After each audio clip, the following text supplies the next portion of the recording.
How you doing? Great to be with you again. For those of you who missed me earlier, my name is Michael Crawford, and I'm the Chief Academic Officer at the Entrepreneurial Learning Initiative, or ELI for short. At ELI, we help empower ordinary people to achieve the extraordinary through entrepreneurial mindset education and training. My job at ELI is to illuminate the connection between entrepreneurship and education, to help everyone understand that entrepreneurship isn't just for those who want to start a business, but rather that it's a way of seeing, thinking, and doing that can help all of us create the lives we imagine. My hope for this presentation is that you will leave with two things.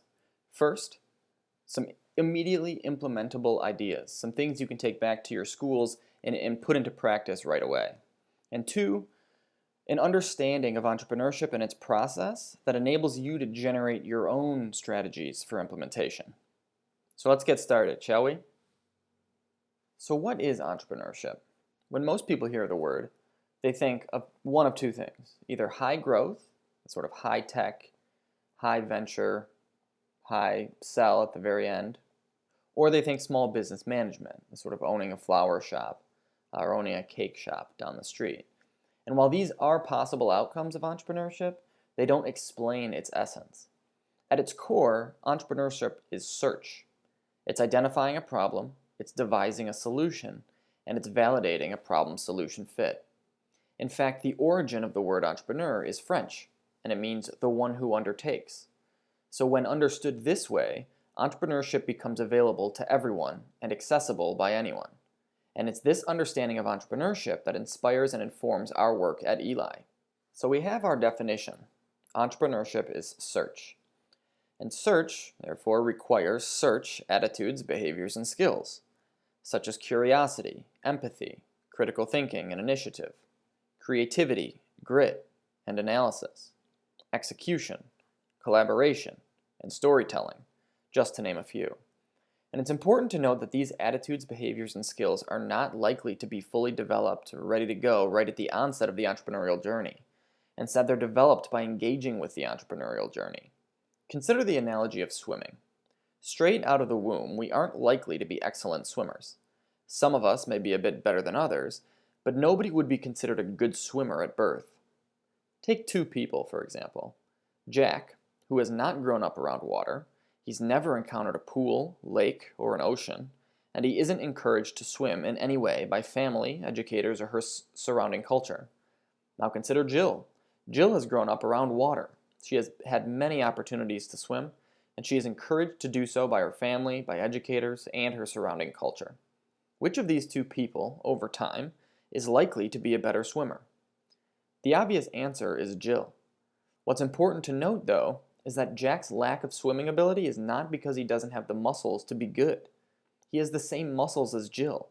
He just hadn't had the opportunity and support to exercise them in the way that Jill has. This is the same for entrepreneurship. Entrepreneurs are not mutants. They aren't born special creatures. Instead, they've navigated environments that elicit such entrepreneurial attitudes, behaviors, and skills. They've interacted with their environments and the challenges they've encountered in a way that enables them to develop attitudes, behaviors, and skills that result in them being entrepreneurial.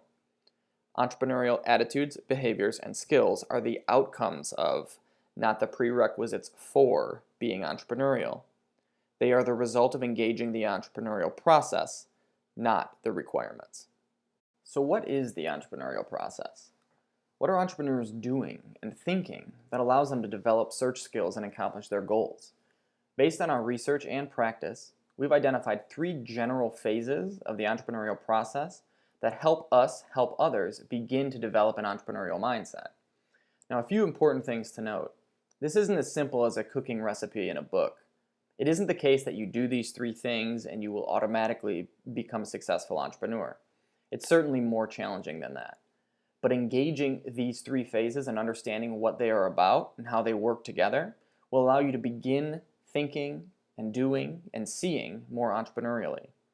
Engaging these three phases will help develop an entrepreneurial mindset. So what are the three phases of the entrepreneurial process? First, I'll provide some context, some overview, allow you to sort of see the big picture of how these three phases fit together. And then we'll dive deeper into each one of the phases to help explore some of the components. And then third, we'll see how each of these phases plays out in the classroom. And throughout, there'll be some opportunities for some brainstorm breaks, which will then allow you to put some thoughts on paper. So are you ready? I'll take that hesitation as a yes. So the entrepreneurial process, and sort of the big picture, is composed of 3 phases. Phase 1 is identifying a problem worth solving. Phase 2 is to confirm a problem-solution fit. And phase 3 is to solidify solution adoption. So here we go, let's dive in. So phase 1, identify a problem worth solving. Entrepreneurs aren't fortune tellers or lottery winners. They're much more like detectives. They're paying attention to their environments and the people in them. They're searching for pain points, problems, frustrations, unmet needs. And by solving problems for other people, entrepreneurs empower themselves to create the futures they dream of. So phase 1 requires observation, seeing, and listening. Entrepreneurs always have their radars on. Phase 1 also requires interaction with other people and asking a lot of questions. Entrepreneurs always also have their autopilots off. They are not on cruise control. They're active. So phase 1 is about getting out into the world and identifying a problem worth solving. We are at brainstorm break for phase 1. So take 2 minutes and come up with 3 to 5 ways that you can help your students to think about problems, frustrations, and unmet needs in the lives of others or their own. Think about ways to help get your students out of the building, and think about ways to help your students interact with other people.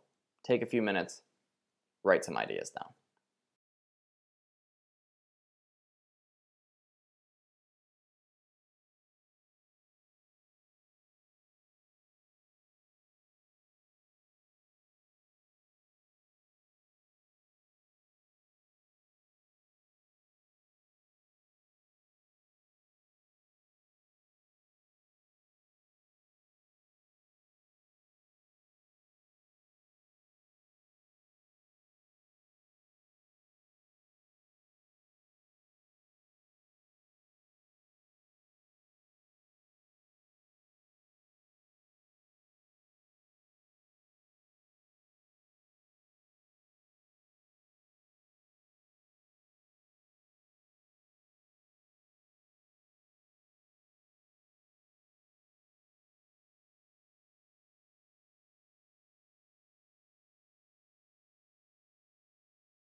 Welcome back. Let's jump into phase 2. Phase 2 is about confirming a problem-solution fit. So once entrepreneurs find a problem worth solving, the next phase is about devising a solution and validating its fit. Importantly, it isn't about some random lightning strike of an idea. It's about coming up with ideas and testing them in the real world with the people who have the problem. It's about experimenting, analyzing the results, making adjustments, and experimenting again. Entrepreneurs haven't confirmed a problem-solution fit until there have been sufficient exchanges of currency between themselves and their customers.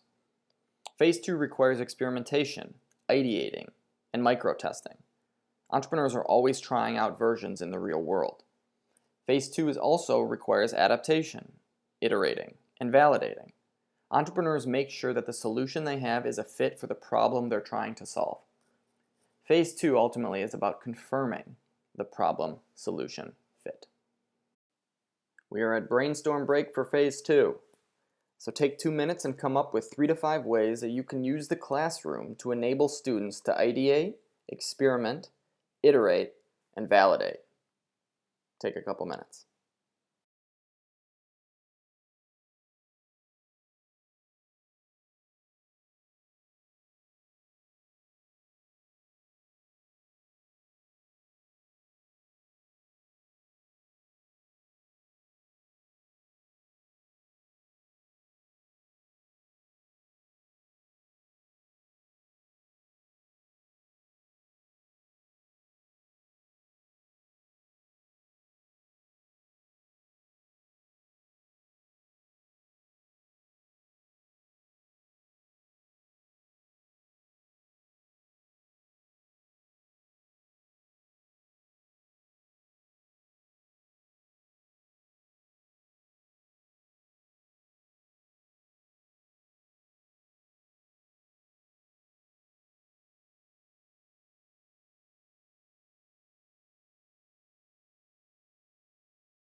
Welcome back once again.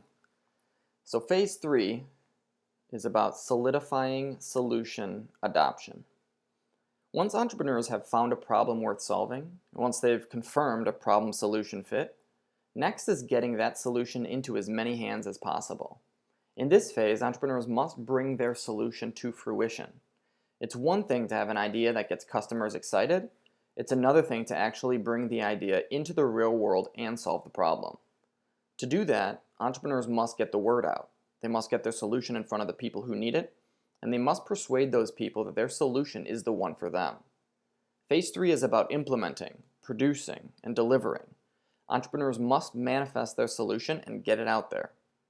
Phase 3 is also about advocacy, promoting, and selling. The greatest solution in the world is of no use if it never gets adopted by the people who need it. Phase 3 is about solidifying solution adoption. We have arrived at another brainstorm break. This one is for phase 3. So take another 2 minutes and come up with 3 to 5 ways that you can support students to increasingly get their solutions out into the world and into the hands of the people for whom they are solving problems. See what you can get down on paper. 2 minutes. Ready, set, go.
So, in summary, Phase 1 is about finding a problem worth solving.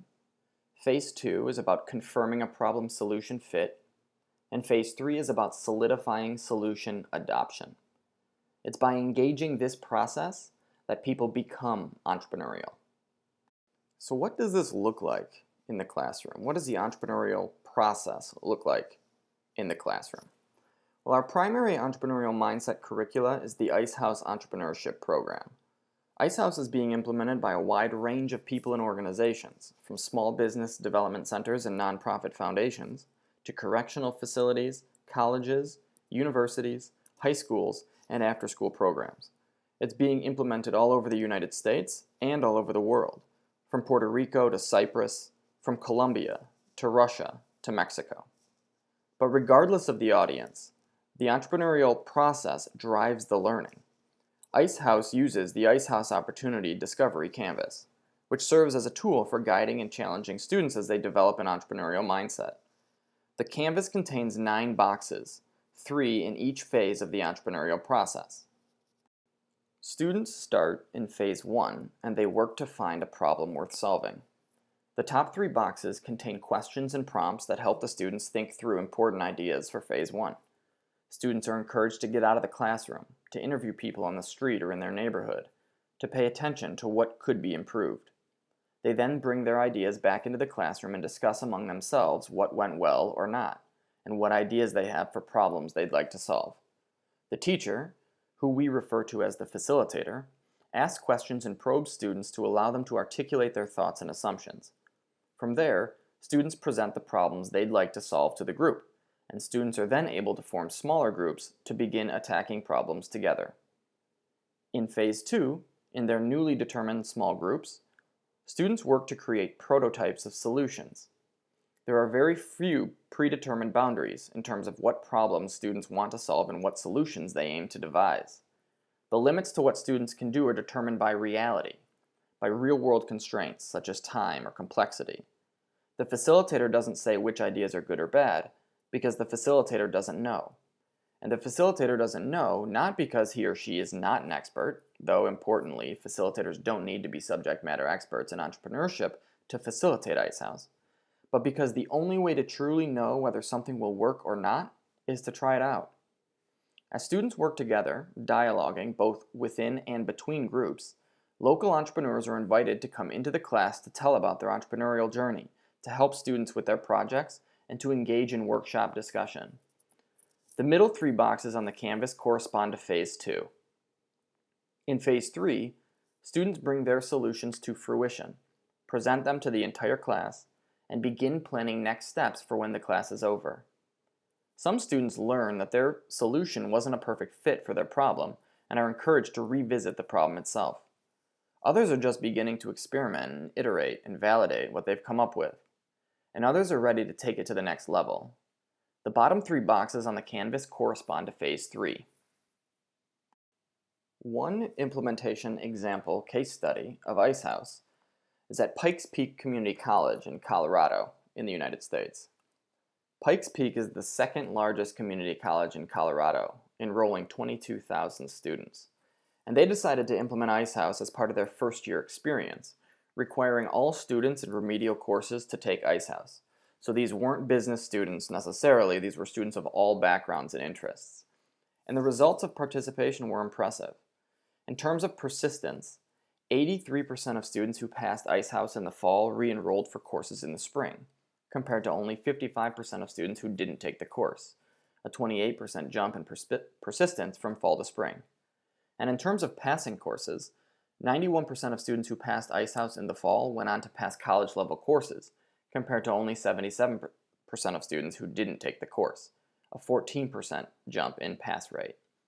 And beyond academic metrics, the president of Pikes Peak Community College, Dr. Lance Bolton, explained why he values Icehouse as a curriculum for helping develop entrepreneurial mindsets.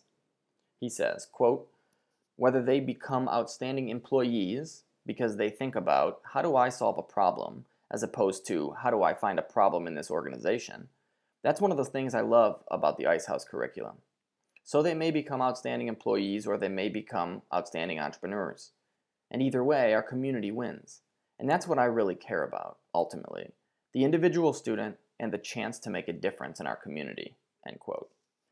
You can learn more about Pikes Peak and other case studies at our website, which has other data, videos, testimonials, and more. Check out www.elimindset.com. So why is the entrepreneurial process such a powerful experience for students?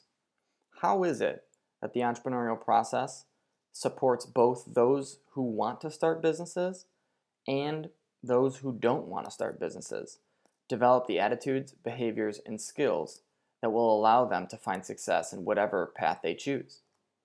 I think it comes down to 4 types of learning that are both powerful within the entrepreneurial process and in learning in general. And those 4 types of learning are problem-based learning, self-directed learning, experiential learning, and peer-to-peer learning. First, problem-based learning. The entrepreneurial process is based around the identification and solving of a problem. The problem is at the center. It's the focus, the goal. The problem determines the substance of the process.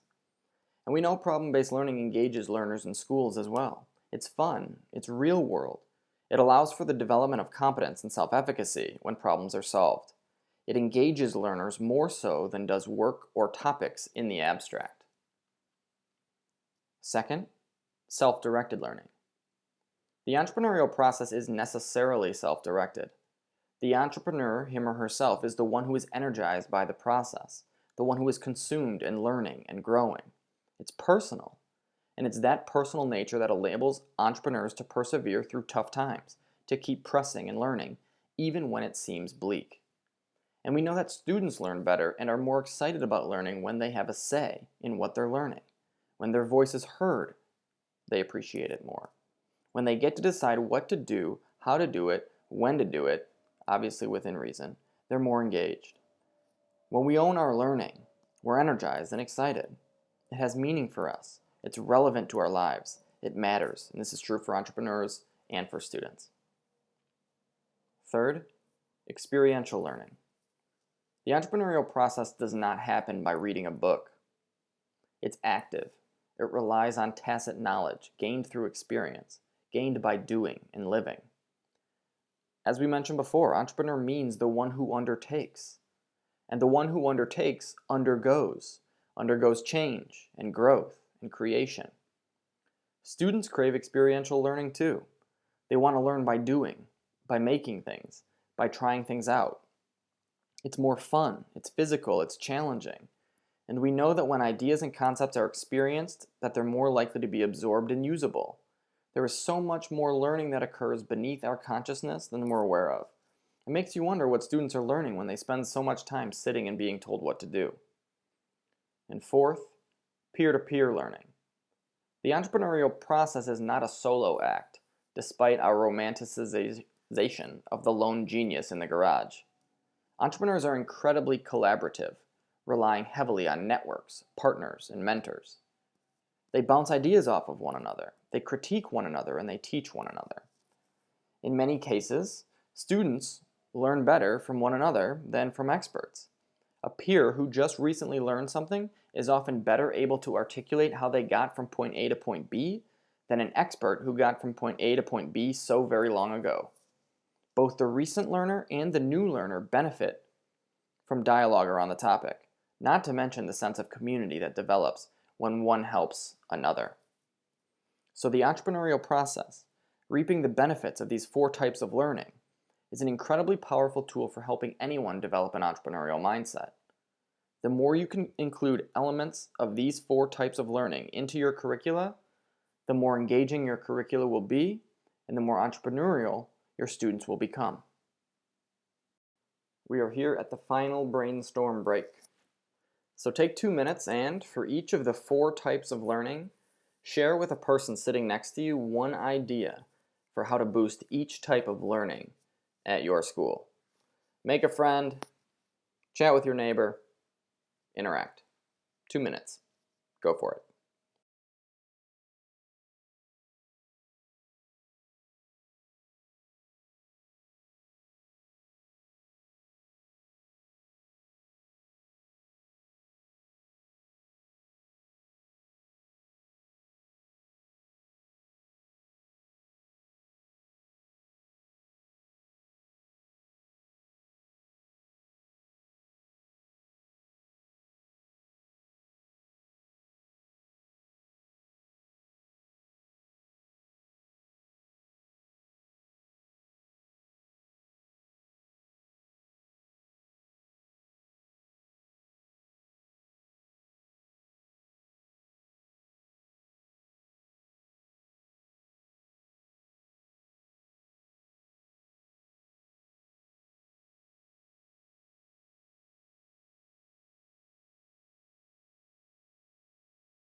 The last thing I want to leave you with is this. All too often, we focus too much on the individual entrepreneur and his or her traits, characteristics, abilities, etc., and we neglect the effects of the environment. We don't take into consideration the circumstances in which the entrepreneur develops, and we don't consider the contextual factors that nudge people to become more entrepreneurial. In social psychology, this is called the fundamental attribution error. And this focus on the person rather than the situation hinders our ability to create environments that are more likely to yield the very people we seek to cultivate. The environment is incredibly powerful. So what is the best way to help students develop an entrepreneurial mindset? Create environments that support and encourage entrepreneurial thinking and behaving. Devise challenges that require entrepreneurial thinking in order to be overcome. And establish environments whereby being entrepreneurial is necessary to flourish. Jack will never learn to swim standing in an empty pool. Fill the pool with water, though, and you'd be amazed at what he can do. Thank you so much for your attention during this presentation. If you have any questions or comments or feedback, I would love to hear from you. You can reach me by email at michael@elimindset.com. You can reach me on Twitter at mjcraw. And you can find more information about the work that Eli does at www.elimindset.com. Again, I hope you take something from this. I hope you've learned a bit about entrepreneurship and how it may play itself out in your classrooms. Also about how you can think about establishing a culture of entrepreneurial thinking at your school. I think there's incredible opportunities here, and I look forward to seeing what you create. Thanks again. Cheers.